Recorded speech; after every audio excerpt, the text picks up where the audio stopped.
Good evening and welcome to the Union Show. Tonight we're at the ETU biannual Shop Stewards Conference. We have notable speakers, of course Dean Mighell, the ETU Secretary. We have Gillard addressing us on ALP IR policy. We have John Buchanan from the Workplace Research Centre, and we have Phil Cleary, who is the ETU Communications Officer, speaking on communications and campaigning into the forthcoming federal election. We also have a panel discussion. On the panel we have Josh Borenstein, noted civil rights lawyer.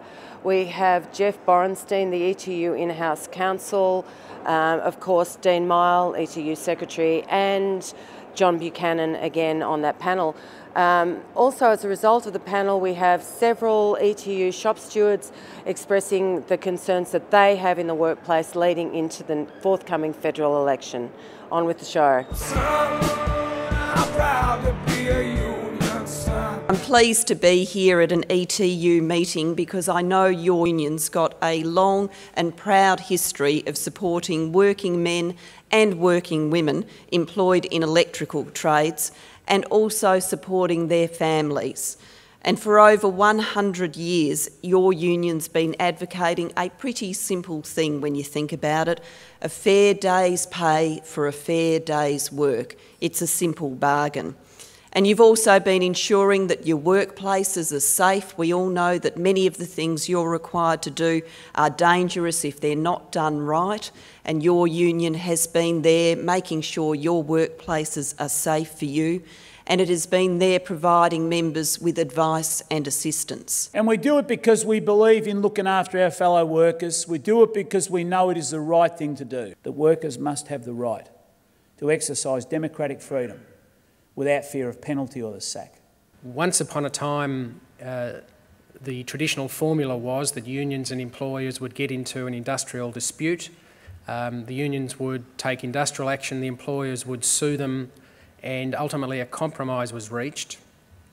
And the compromise involved the workers going back to work because they had to work together ultimately, and the employer dropping the legal action.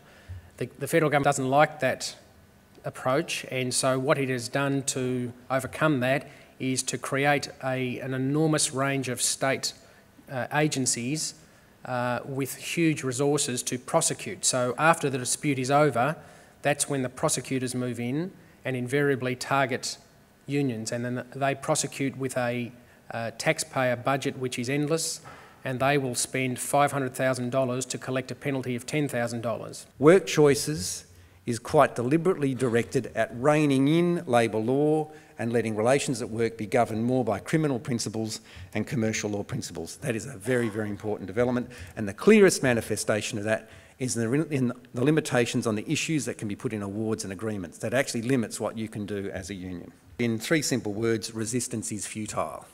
They basically said, don't try and use the law because we're going to back the government hands down. Technically, under the Work Choices Act, that government agency has the power to simply take it off us. That's the extent of the nastiness that lurks within work choices.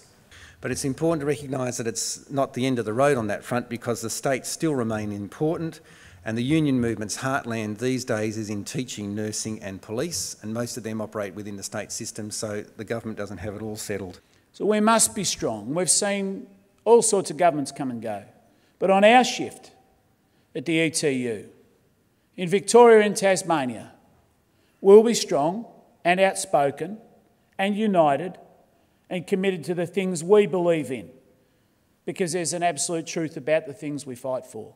And none of us, brothers and sisters, none of us should be embarrassed or ashamed about being outspoken and take on anyone for the things we know to be right. And I think if you look at the 107 workers in Western Australia who walked off the job, and why? Because their shop steward was sacked unfairly and they risked fines of $33,000 each. If that isn't a fundamental human right that we shouldn't fight for, well then I'm doing the wrong job. It's one that's near and dear to my heart.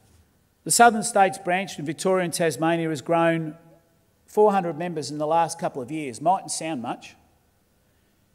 In Victoria, we've gone from 17,011 to 17,200. In Tasmania, 1,460 to 1,616. That's not a lot, but there's not too many more members for us to get. And then what needs to be understood is we still lose jobs in manufacturing. They go. Our metal industry has shrunk enormously. We still lose jobs in the Victorian power industry, and we will fight to the very bloody death to see privatisation in Tasmania of the electricity network down there, because there's talk of it.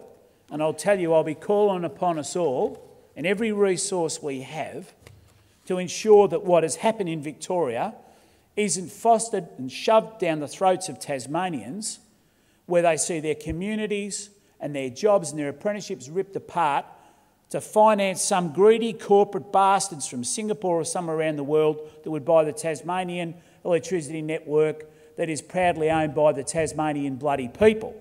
One of the key issues of the last Stewards conference, and something we listened to, instead of having one person, we now have three. And if you look around at our level of communications and the sort of things we do, hopefully you'll find that much better, and hopefully you'll agree that that's a worthwhile investment on getting our message out. It's something we listened to last time. Enterprise agreements under the Howard government, under work choices, so bureaucratic and so time-consuming. We have two people full-time. Many of you will know Stephen Mackay, Ronnie Luckman.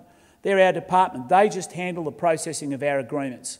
At any given time, this branch is a party to approximately 2,000 enterprise agreements. 2,000 enterprise agreements. We have more enterprise agreements per capita of member than any union in this country. Any union in this country. And that is the Southern States branch. That's a lot of work. And that's a lot of resource, a lot of time. Christian Gillard and Dean Mighell are up the back, who their task is to go out there and help disadvantaged kids, our Indigenous kids, into apprenticeships. Talk to them about the issues. Understand the struggle of Indigenous Australians and trying to get into apprenticeships and meaningful jobs. And you'll understand why they're important to us and why they're here. Vanessa Garbutt, we now have our own Women's Employment Project Officer, to tackle the real problem we have in the fact that there's just not enough women within our ranks, and we need more. And we've done something about that.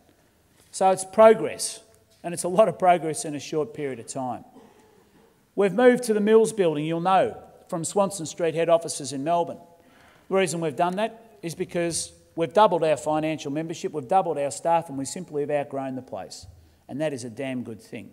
We'll have a facility down there that's got training, that's got all the things we're after, and will be a greater resource to this union and a greater resource to you, and something I think you'll be very proud of at the end of the day.